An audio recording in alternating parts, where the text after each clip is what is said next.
โมงนี้แล้วบางครอบครัวเพื่อนก็จะรับจะนอนกันเบิดแล้วแต่พวกเฮายังเลาะๆแร่งๆหาของยู่ของกินกันอยู่ไผเป็นคือครอบครัวของพวกเฮาแน่ตอนนี้ก็น่าจะเป็นประมาณเวลา8 โมงแลงสาวเอ็มก็อาบน้ำกำลังจะนอนแล้วแต่แม่ปิ้นส่วนมาตามเพื่อนบ้าเพื่อนบอกว่าเพื่อนสร้างเครื่องเอาไว้แต่ความจริงแล้วถ้าเพื่อนบ่ได้อยากกินอย่างนั้นมื้ออื่นจังไปเอาก็ได้เฮาก็สิฮู้ใจเอ้ยน้อยนึงสงสัยพากันหิวเครื่องที่เพื่อนจะไปเอาเพิ่นก็ค่อนข้างจะหลายแน่บ่เอ้ยของคนอื่นน่ะเป็นเจ้าแม่ขายออนไลน์แต่เอ้ยคนน่ะเป็นเจ้าแม่เอฟออนไลน์นะคะการมาของพวกเฮาก็จนได้เอารถมา2 คันเพราะว่าเพื่อนญาติเอาเครื่องมือประเบิดนั่นเองว่าจะเอารถใหญ่มาคันนึงพออีปาเซมเอาไปอีกคันนึงพอเอาไปเปย์จำเป็นต้องได้ส่วนน้องสาวเพื่อนมาเพื่อมาหอบเอาเครื่องเพื่อนนั่นเองซึ่งฮานที่เอ้ยเขาเอฟนั่นจะเป็นฮานใส่ไปบ่ได้นอกจากฮานเอ้ยนุกนะถ้าเพื่อนผู้เอฟของยุ่ของกินเพื่อนก็จะมาเอฟเครื่องยู่ว่นนอนเครื่องไซของซอยภายในเฮือนนะทุกคนแต่ว่าเพื่อนก็บ่ได้ใส่ใจผมเผื่อเดี๋ยวเพราะว่าของที่เพื่อนซื้อนั่นก็เป็นของเครื่องไซในเฮือนทางมือแต่ว่าคนยอมหาเอ้ยค่อยน่ะเอฟเครื่องฮันนี่ฮันหลายแห่งอันนี้ว่าเป็นลูกค้า BBIP ของเอ้ยนุกเลยเพราะว่าเอ้ยเพื่อนฮับเอาเครื่องมาแต่ถ่ายทุกคนทุกอย่างเลยบอกว่าจะเป็นเครื่องไซ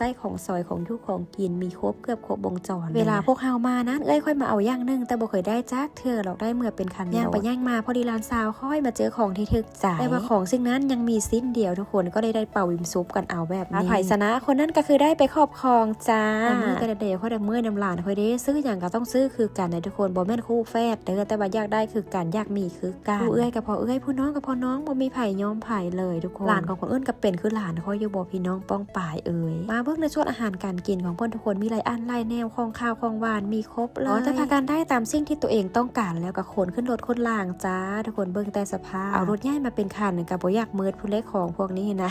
มายำไรสิมาซื้อย่างนึงบ่เคยได้จ้าเทื่อบอกว่าจะไปใส่ก็คือพอดีมื้อนี้เขาไปเห็นยำรวมทะเลเพิ่นบ่อันนี้นะทุกคนเขาก็เลยลองซื้อมากินเบิ่งถุงละ100 บาทนะแต่จุดประสงค์ของพวกเขาก็เลงใส่ของยู่ของกินพุ่นได้พี่น้องเอ้ยอันนี้เพิ่นก็จะบ่ได้เฮ็ดเองเด้อทุกคนเด้อเพิ่นสั่งมาแต่ไทยคล้ายๆคือไปเพิ่นทับหิ้วสิเขาเจ้าเฮ็ดให้แล้วมันมาแต่ไทยว่าซั่นแต่มาฮอดเดือนฮอดซานเฮาก็จัดสรรปันส่วนจัดใส่ตรงใส่จานเพื่อรับประทานนั่นเองค่ะพี่น้องมาลองเบิ่งดูว่าสิแซ่บซำใดถ้ามันแซ่บเทื่อหน้าเฮาจังไปซื้อเองอาหารเพิ่นก็จะขายทั้งอาหารสุกและอาหารดิบไปทุกคนมีครบทุกอย่างเลยมากไม้มากตอกอะไรทำไมก็มีเยอะๆแยะๆไปเบิดเครื่องอยู่เครื่องนอนเครื่องอาบน้ำเครื่องสำอางก็มีครบเลยนะทุกคนส่วนค่าหงค่าหิ้วเพิ่นก็ถึกเด้อทุกคนราคาฮักแพงบ่ซันบ่เป็นหยังหรอกค่อยเห็นค่อยสั่งอยู่ตลอดนะคือสิฮักแพงอดีตแล้วค่อยเบิ่งส่งสั่งอยู่ทุกมื้อ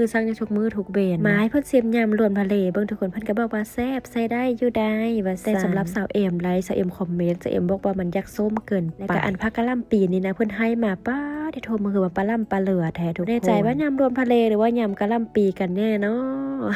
ถ้าไผคิดอยากได้หยังบ่ว่าจะเป็นของยู่ของกินมากมายมากต่อของไซของซอยร้านเพิ่นก็จะอยู่ข้างๆกับธนาคารการค้าหรือว่าอยู่ติดกับร้านขายหมู CP บ่อีหยังทุกอย่างนั่นแหละค่ะเจ้าเพราะเพิ่นขายแบบนี้ก็ขายมาเฮิงเด้ออยู่ในสวรรค์เขตนี่ก็ถือว่าร้านเพิ่นก็เป็นอีกร้านนึงได้ที่ไปขึ้นซื้อว่าเรื่องรับเครื่องรับของมาแต่ไทยเด้ทุกคนเด้อยู่ตรงกันข้ามกับร้านอันดาแฟชั่น